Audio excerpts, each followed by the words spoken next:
Alrighty, so you've just grown yourself a bumper crop of turmeric. Look at that, awesome. And this is just from one plant. So what are you gonna do with it? Key thing, a lot of people grow turmeric because they're thinking turmeric powder, but they don't realize what you can do with it. You don't have to grind it up into powder. You can actually eat this raw. Go figure, did you know that? You could eat it raw. Just like the leafy greens, when it's growing, you can eat that too. But now, I'm not gonna eat these aren't yuck, these are yuck. But let's have a look at this video and see what we're gonna do with the turmeric, because there is so much more than just powder.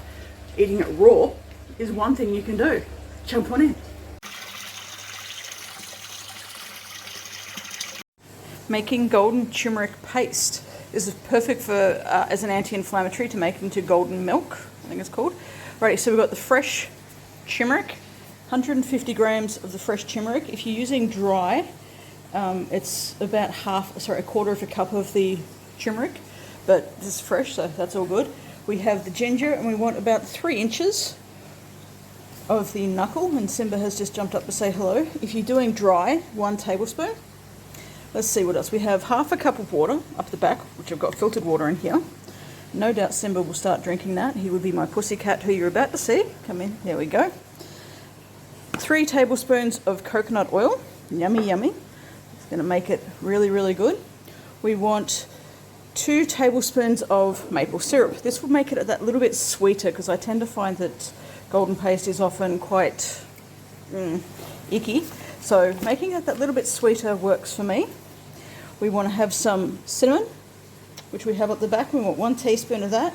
We want 1 teaspoon of the black pepper, and we want a pinch of salt. And I have the Celtic sea salt, so that's what I will be using. Basically, cut up this and pop everything into your little, well, I've got a little bullet blender, or a stick blender.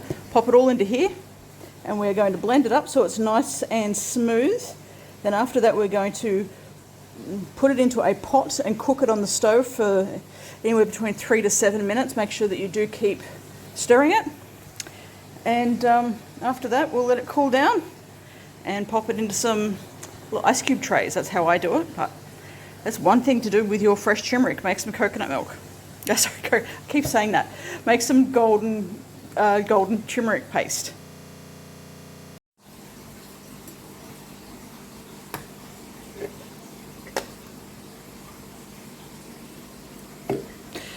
And now we need to take the blade out and let that simmer for 10 minutes. Make sure it doesn't stick to the bottom because it will burn. So once I've cooked that golden paste, I then pop it into a jar or into some freezer molds. Just makes it a lot easier. You're wanting a teaspoon of the golden paste, and with some almond milk. That's 200 ml of almond milk with a teaspoon of golden paste, warmed up, and bloody beautiful. One good use for turmeric. This is a very good anti-inflammatory, so if you have issues, this helps. With everything with the turmeric, it can turn yellow if you don't wash it. Make sure you do wash everything. Check out the description to find some more information about aquaponics and how you can move forward and get this happening. Another use is to grate it up. So you can grate up your turmeric so that you can have it fresh or you can have it frozen. But here's something to remember. It turns yellow or orange. Make sure you wear gloves and make sure that you have everything nice, clean and neat. So it's easy to wipe. So do it on something rather than just on your bench. It will stay. Watch this.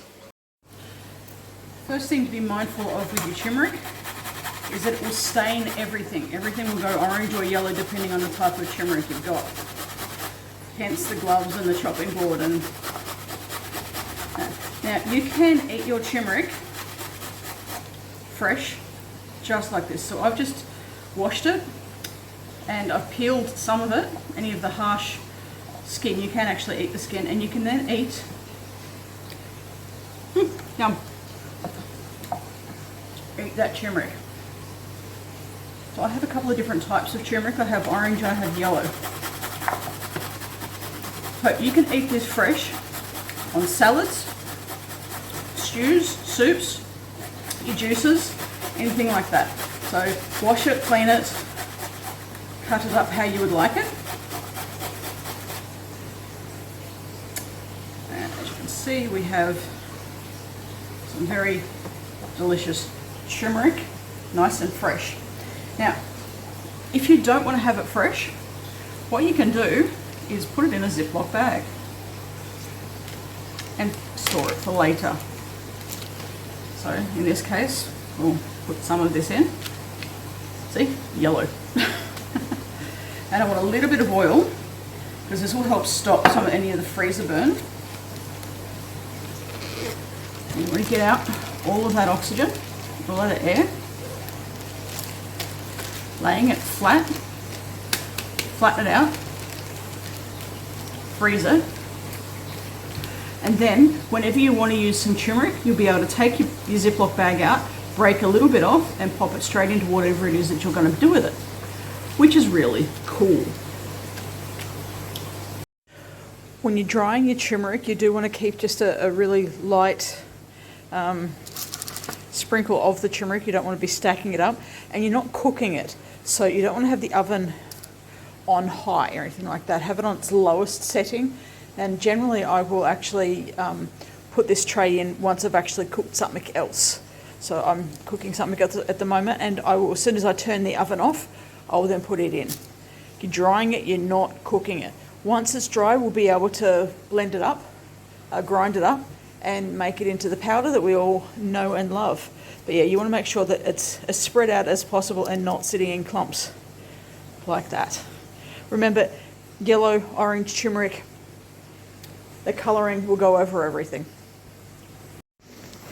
And now that it's dry, see, it's nice and crisp. It's dry, but it's not baked or cooked. So it's not brown, it's not burnt. But what I'm wanting to show you, you can see how it has stained the baking paper, that's the word, the baking paper. So that's what turmeric will do. Now all we need to do is pop that into a grinder, grind it up. You can even use a mortar and pestle if you want. It won't get quite as fine as if you used, a grinder or a little bullet or something like that, but this will then grind up to give you that powder we all know. Now remember, your dried turmeric is a lot more concentrated than fresh turmeric. So you won't need as much dried turmeric as what you do when it's got that liquid in it, the juice in it. So that's all been dried out, but that's another use for turmeric. Dry it, grind it, and yeah, be able to use it as powder in any of your soups, stews, or whatever it is that you want to use it in. And don't forget, don't use all of your turmeric, keep some of it so you can plant it for next season. I think that's an awesome thing to do. So this is all my turmeric that I'm going to be planting in a couple of months. I've made sure that I've kept some of the pieces that have the nice little nodules on it to help us get ready to plant. I have them ready. Keep some.